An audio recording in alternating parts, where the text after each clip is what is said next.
कल कल करती माँ गोमती की धारा बहती है, जो हर किसी को अध्यात्म के साथ साथ प्रकृति से जुड़ने की ताकत भी देती है। और उसी में से मेरे यहाँ बजती घंटियाँ और भगवान कृष्ण का राज दरबार हर किसी के लिए स्वर्ग की अनुभूति से कम नहीं है। मैं चार धाम रामेश्वरम, बद्रीनाथ, द्वारिका और जगन्नाथपुरी में से एक एवं मोक्षदायिनी सप्तपुरियों में से एक हूँ। मैं भगवान कृष्ण की उसी द्वारिका नगरी में स्थित हूँ जिसने भगवान कृष्ण के पृथ्वी छोड़ने के बाद अपने आप को 6 बार समुद्र में समा दिया था।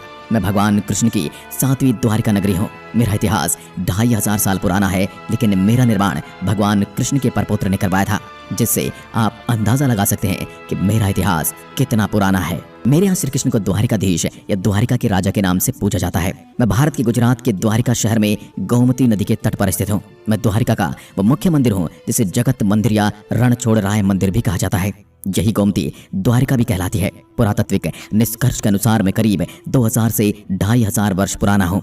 ऐसा भी माना जाता है कि महाभारत युद्ध के बाद द्वारिका सागर में जलमग्न हो गई थी, लेकिन बाद में मेरा निर्माण भगवान कृष्ण के पड़पोते वज्रनाभ ने करवाया था।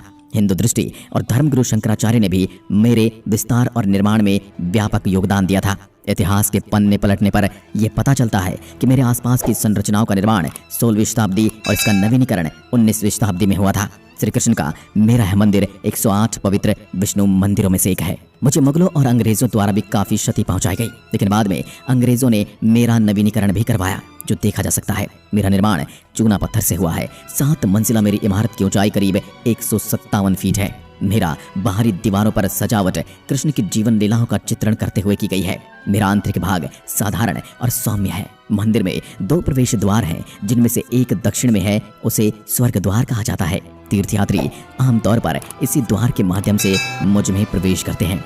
उत्तर की तरफ जो द्वार है उसे मोक्ष द्वार कहा जाता है। यह द्वार गोमती नदी के 56 तटों की ओर ले जाता है। अंदर मंदिर में द्वारिकाधीश जी की श्याम वर्ण चतुर्भुज मूर्ति विराजमान है। भगवान के हाथों में शंख, चक्र, गदा और कमल धारण किए हुए हैं। बहुमूल्य अलंकरणों व सुंदर वेशभूषा से सजी प्रतिमा हर किसी का मन मोह लेती है। मेरा शिखर 43 मीटर ऊंचा है, जिसके ऊपर एक बड़ा ध्वज लगा है, जिस पर सूर्य और चंद्रमा बने हुए हैं। यह विश्व की सबसे बड़ी ध्वजा है, जिसे 10 किलोमीटर की दूरी से भी देखा जा सकता है। यह ध्वजा दिन में 3 से 5 बार बदली जाती है। इस अवसर पर ढोल नगाड़ों की गूंज के साथ साथ यहाँ का माहौल अत्यंत आध्यात्मिक एवं उत्सवी हो जाता है। मंदिर के दक्षिण में भगवान त्रिविक्रम का मंदिर है, जिसमें राजा बलि तथा सनकादि 4 कुमारों की मूर्तियों के साथ साथ गरुड़ जी की मूर्ति भी विराजमान है। मेरे उत्तर में प्रद्युम्न जी की प्रतिमा है और उसके पास ही अनिरुद्ध व बलदेव जी की प्रतिमाएं भी मौजूद हैं।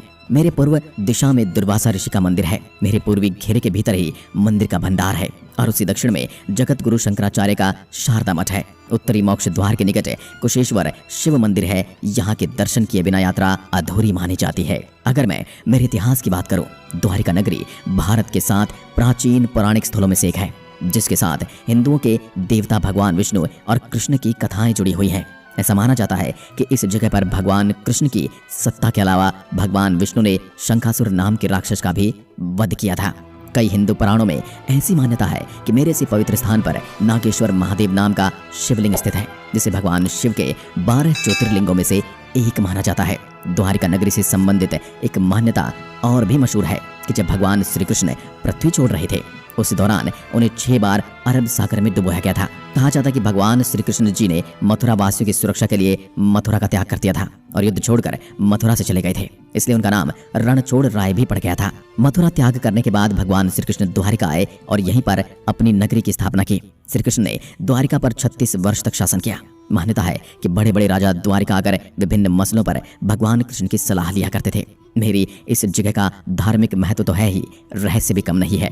कहा जाता है कि श्री कृष्ण की मृत्यु के साथ उनकी बसाई हुई नगरी समुद्र में डूब गई थी। कुछ वर्षों पहले नेशनल इंस्टीट्यूट ऑफ ओशियनोग्राफी को समुद्र के अंदर प्राचीन द्वारिका के अवशेष प्राप्त हुए थे। माना जाता है कि श्री कृष्ण की द्वारिका नगरी की दीवारें आज भी समुद्र के गर्त में स्थित हैं। कहा जाता है कि जब मथुरा में भगवान कृष्ण और उनके मामा कंस के बीच युद्ध हुआ, उस दौरान भगवान श्री कृष्ण ने मथुरा वासियों को कंस के क्रूर शासन से मुक्त कराने के लिए उनका वध कर दिया। कंस की मृत्यु के बाद मथुरा के शासन के लिए कंस के पिता उग्रसेन की घोषणा की गई, जो मथुरा के राजा थे। लेकिन उग्रसेन का यह निर्णय मगध के राजा जरासंध को स्वीकार नहीं था। कहा जाता है कि जरासंध ने यह शपथ ली थी कि वह सभी यादव कुल का विनाश कर देगा। जरासंध कंस के ससुर थे और उन्होंने प्रतिशोध लेने के लिए मथुरा नगरी पर 17 बार आक्रमण किया था, जिससे वहां के प्रजाजनों को क्षति पहुंचने लगी। मथुरावासी को सुरक्षित बचाने के लिए, ताकि उन्हें किसी भी प्रकार की क्षति न पहुंचे, इसलिए भगवान श्री कृष्ण ने अपने सभी यादव कुल को साथ लेकर द्वारिका जाने का निर्णय कर लिया। हिंदू पुराण के अनुसार भगवान श्री कृष्ण के आग्रह पर भगवान विश्वकर्मा ने गोमती नदी के तट पर समुद्र के एक टुकड़े को प्राप्त करके इस शहर का निर्माण किया था। कहा जाता है कि भगवान श्री कृष्ण की आज्ञा पाकर केवल एक रात्रि में ही विश्वकर्मा जी द्वारा इस भव्य नगर का निर्माण किया गया था। उस समय यह द्वारिका नगरी स्वर्ण द्वारिका के नाम से जानी जाती थी, क्योंकि उस काल के दौरान अपनी धन और समृद्धि के कारण यहाँ स्वर्ण यानी सोने का दरवाजा लगा हुआ था। द्वारिका नगरी से जुड़ा हुआ एक इतिहास और ऐसा भी माना जाता है कि सतयुग में महाराजा रैवत ने समुद्र के किनारे से स्थान पर कुश बिछाकर कई यज्ञ किए थे। ऐसा कहा जाता है इस स्थान पर कुश नाम का एक राक्षस भी निवास करता था, जो बहुत उपद्रवी था। ब्रह्मा जी के विभिन्न प्रयासों के पश्चात भी वह राक्षस नहीं मरा। तनु भगवान श्री विक्रम ने उसे भूमि में गाड़कर उसके ऊपर एक लिंग मूर्ति की स्थापना की, जिसे कुशेश्वर कहकर संबोधित किया गया। राक्षस ने भगवान से बहुत विनती की, तब उन्हें अंततः उसे यह वरदान दिया कि द्वारिका आने के पश्चात जो व्यक्ति कुशेश्वर नाथ के दर्शन नहीं करेगा, उसका आधा पुण्य उस दानव को मिल जाएगा। तो आप भी जब भी भगवान के दर्शन के लिए आएं तो कुशेश्वर महादेव के दर्शन करने जरूर जाएं। मेरे इस नगर में बहुत से द्वार होने के कारण इसका नाम द्वारिका पड़ गया। कई पुराणों में द्वारिका नगरी का प्राचीन नाम स्वर्ण द्वारिका माना गया है, क्योंकि इस नगरी में प्रवेश करने के लिए एक बड़ा स्वर्ण द्वार था। मुझे लेकर एक और ये भी मान्यता है कि हिंदू कथा के अनुसार द्वारिका का निर्माण कृष्ण द्वारा भूमि के एक टुकड़े पर किया गया था, जो समुद्र से प्राप्त हुआ था। मान्यता के अनुसार एक बार ऋषि दुर्वासा कृष्ण और उनकी पत्नी रुक्मणी से मिलने गए। ऋषि की इच्छा थी कि कृष्ण और रुक्मणी उन्हें अपने महल में ले जाएं। कृष्ण और रुक्मणी ऋषि को अपने साथ ले जाने के लिए राजी हो गए। महल की ओर जाते वक्त कुछ दूर जाने के बाद रुक्मणी थक गई और उन्होंने कृष्ण से कुछ पानी मांगा। कृष्ण और रुक्मणी पानी पीने के लिए रुके, जिससे ऋषि दुर्वासा क्रोधित हो गए और रुक्मणी को उसी जगह में रहने के लिए श्राप दिया। कहते हैं द्वारिका वहीं स्थापित हो गई जिस स्थान पर रुक्मणी खड़ी थी। अब मैं आपको बताऊंगा कि द्वारिका समुद्र में विलीन क्यों हो गई। आपको बता दूं, धार्मिक महत्वता के साथ साथ इस नगर के साथ और भी कई रहस्य जुड़े हुए हैं। समस्त यदुवंशियों के मारे जाने और द्वारिका के समुद्र में विलीन होने के पीछे मुख्य रूप से दो घटनाएं जिम्मेदार हैं। एक माता गांधारी द्वारा श्री कृष्ण को दिया गया श्राप और दूसरा ऋषियों द्वारा श्री कृष्ण पुत्र सांब को दिया गया श्राप। महाभारत के युद्ध में पांडवों की विजय हुई। श्री कृष्ण ने युधिष्ठिर को राजगद्दी पर बैठाया और राज्य के जुड़े नियम कानून उन्हें समझाकर वे कौरवों की माता गांधारी से मिलने गए। कृष्ण के आने पर गांधारी फूट फूट कर रोने लगी और फिर क्रोधित होकर उन्हें श्राप दिया कि जिस तरह तुमने मेरे कुल का विनाश किया है, तुम्हारे कुल का अंत में इसी तरह से नाश होगा। और कृष्ण साक्षात भगवान थे, चाहते तो इस श्राप को निष्फल कर सकते थे, लेकिन उन्होंने मानव रूप में अपने जन्म का मान रखा और माता गांधारी को प्रणाम करके वहां से चले गए। अन्य मान्यताओं के अनुसार कृष्ण के पुत्र सांब अपने मित्रों के साथ हंसी ठिठोली कर रहे थे। उस समय महर्षि विश्वामित्र और कण्व ऋषि ने द्वारिका में प्रवेश किया। जब सांब के नवयुवक मित्रों की दृष्टि इन महान ऋषियों पर पड़ी तो इन पुण्य आत्माओं का अपमान कर बैठे। इन युवकों ने सांब को एक महिला का वेश में तैयार किया और महर्षि विश्वामित्र तथा कण्व ऋषि के सामने पहुंचकर उन्हें बोले, स्त्री गर्भवती है, आप देखकर बताइए कि इसके गर्भ से क्या उत्पन्न होगा। दोनों ही ऋषि युवकों के इस परिहास से अत्यंत क्रोधित हुए और उन्होंने कहा कि इसके गर्भ से एक मूसल उत्पन्न होगा, जिससे तुम जैसे दुष्ट, असभ्य और क्रूर लोग अपने समस्त कुल का नाश कर लेंगे। धार्मिक पुस्तकों के आधार पर महाभारत युद्ध के 36वें वर्ष में द्वारिका मित्रों की दृष्टि इन महान ऋषियों पर पड़ी तो इन पुण्य आत्माओं का अपमान कर बैठे। इन युवकों ने सांब को एक महिला का वेश में तैयार किया और महर्षि विश्वामित्र तथा कण्व ऋषि के सामने पहुंचकर उन्हें बोले, स्त्री गर्भवती है, आप देखकर बताइए कि इसके गर्भ से क्या उत्पन्न होगा। दोनों ही ऋषि युवकों के इस परिहास से अत्यंत क्रोधित हुए और उन्होंने कहा कि इसके गर्भ से एक मूसल उत्पन्न होगा, जिससे तुम जैसे दुष्ट, असभ्य और क्रूर लोग अपने समस्त कुल का नाश कर लेंगे। धार्मिक पुस्तकों के आधार पर महाभारत युद्ध के 36वें वर्ष में द्वारिका नगरी में बहुत अपशगुन होने लगे। उस पर सभी लोग द्वारिका नगरी से तीर्थ के लिए निकल गए। प्रभास क्षेत्र में आने पर विश्राम के दौरान किसी बात पर ये लोग आपस में भिड़ गए। यह बहसबाजी झगड़े में बदली और झगड़ा मारकाट में बदल गया। इस दौरान ऋषि का श्राप इस रूप में फलीभूत हुआ कि लड़ाई के दौरान जो भी व्यक्ति खड़ी एर का घास को उखाड़ता वह मूसल का रूप ले लेती, और ऐसे मूसल जिसका एक वार से व्यक्ति की जान लेने के लिए काफी था। इस सब की सूचना मिलते ही श्री कृष्ण प्रभास पहुंचे। अपने पुत्र और परिजनों को मृत देखकर श्री कृष्ण ने क्रोध में बाकी बचे लोगों का भी वध कर दिया। अंत में सिर्फ श्री कृष्ण, उनके सारथी दारुक और बलराम बचे। इस पर श्री कृष्ण ने दारुक से कहा कि हस्तिनापुर जाकर अर्जुन को यहाँ ले आए। श्री कृष्ण ने वासुदेव जी को इस नरसंहार के बारे में बताया और कहा कि जल्द यहाँ अर्जुन आएंगे। आप नगर की स्त्रियों और बच्चों को लेकर यहाँ से हस्तिनापुर चले जाना।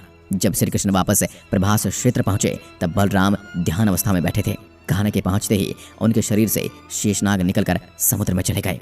जब श्री कृष्ण अपने जीवन और गांधारी के श्राप के बारे में विचार करने लगे और फिर एक पेड़ की छांव में बैठ गए, उसी समय जरा नामक एक शिकारी का बाण उनके पैर में आकर लगा और श्री कृष्ण ने अपनी देह त्याग दी। अर्जुन द्वारा पहुंचकर सभी महिलाओं और बच्चों को लेकर हस्तिनापुर चले गए। जैसे उन लोगों ने नगर छोड़ा, द्वारिका का राजमहल और द्वारिका नगरी समुद्र में समा गई। अगर भगवान कृष्ण के चमत्कार की बात करें तो आप इनसे कोई अनजान तो नहीं है, लेकिन मैं आपको मेरे यहाँ स्थित कृष्ण की मूर्ति का चमत्कार भी बताता हूँ। भगवान द्वारिकाधीश के भक्त बदाना डाकोर से प्रतिदिन मंदिर आते थे। उनकी भक्ति से प्रसन्न होकर भगवान द्वारिकाधीश भी उनके साथ डाकोर चले गए थे। मंदिर के पुजारी ने बदाना पर क्रोधित होकर मूर्ति को वापस पाने के लिए उसका पीछा किया था, मगर बदन ने मूर्ति के पुजारियों को सोने के बदले राजी कर लिया था।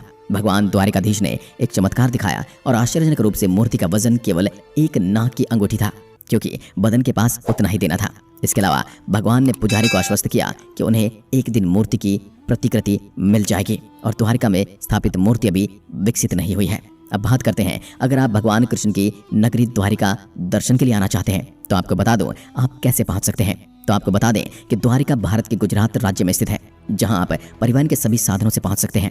द्वारिकाधीश मंदिर द्वारिका पहुंचने में बहुत आसान है और द्वारिका का नजदीकी हवाई अड्डा जामनगर में 145 किलोमीटर की दूरी पर स्थित है। यहाँ से आप टैक्सी या बस ले सकते हैं। द्वारिकाधीश मंदिर ट्रेन से जाने के लिए द्वारिका में रेलवे जंक्शन है। वह भारत के सभी शहरों से नियमित ट्रेनों से जुड़ा हुआ है। राज्य परिवहन गुजरात के सभी शहरों से द्वारिका के लिए बस की सेवाएं प्रदान करता है। तो दोस्तों